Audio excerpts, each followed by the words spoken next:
This is my game button multipliers, and it's pretty much fine except for, on second thought, not fine. In this devlog, we'll make the game somewhat passable and generally have more stuff.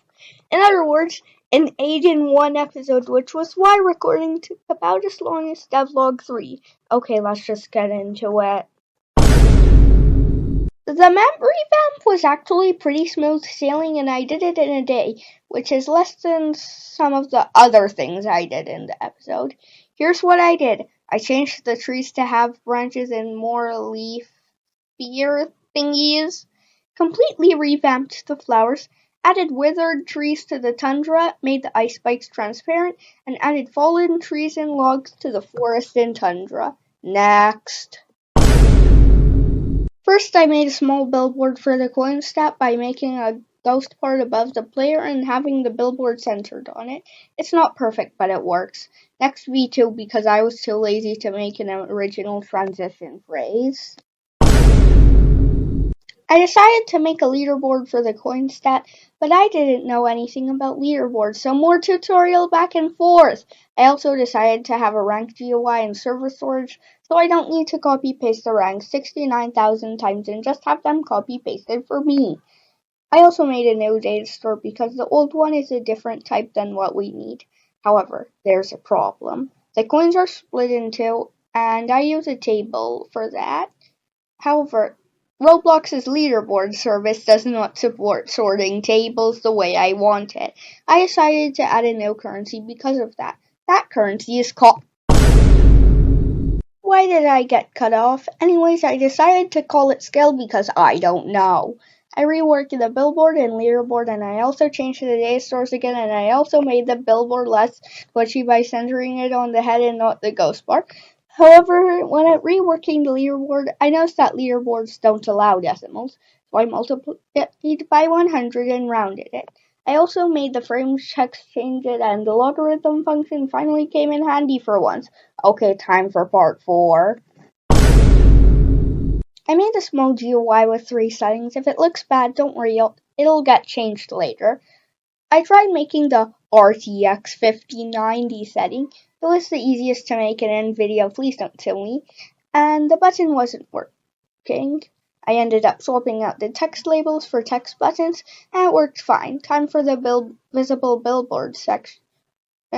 Wait, I forgot the settings were just on screen perpetually, so I made a script that disappeared and reappeared the settings, and I also made a button to turn on the settings. Next, for real this time. I made a script turning on and off the billboards, but the while updating the billboard stopped running randomly after I turned the billboards back on. I decided to make a script updating the billboard when the billboard was created. There were a few issues along the way, but by the end it worked. Time for the GUI revamp. No, GUI is not good compared to the old one. First, I renamed the old GUI and put a copy in replicated storage so I can have access to it whenever I want. I also made a new GUI, but it wasn't great due to the scrolling frames restrictions. It was easy to make, but the GUI toggle, not so much. It was super difficult to get the toggle working as there were issues such as saying the GUI didn't exist. And turning on and off the settings, I switched instead of simply showing the GUI. I did mostly useless stuff, but there were a few things that helped a lot, such as making the settings GUI a separate screen GUI and not attaching it to the current GUI. The thing that fixed everything was literally the same thing, but with the button that opened the settings. I tried connecting the Miscbuttons collection service in episode 5 and failed. I still wanted to do it because writing lots of scripts is a huge pain. The script used pretty weird techniques such as using tables to pass by reference, but there weren't any errors. Also, the script will give you a migraine guaranteed. Next, V3. Help, I'm running out of transition phrases. The thing about the buttons is that they don't show what you get, just the initial number before multiplication due to super multi and stuff, so you actually have to multiply. Let's change that so 3-year-olds don't have their mind blown. First, I made the button list a module script so we could access them whenever we want. Then I made a local script and made a while loop inside it and added some stuff to update the buttons. Not gonna lie, it was pretty easy. Not like the Miscbutton. On second thought, it was kinda easy, just tedious. I also revamped the settings and added a new setting to make the billboards responsive.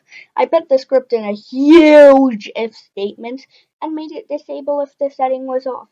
Like before. Don't worry, this is the last time. At this point, I was pretty burned out. Thanks, Part 4C. But I still needed to add one more thing. Walls that pass through once you have enough skill. I made a wall and made a collection service script. There were a few things that didn't work. I fixed them off camera. But generally, it was a cakewalk. Okay, that's the end. You can finally click off.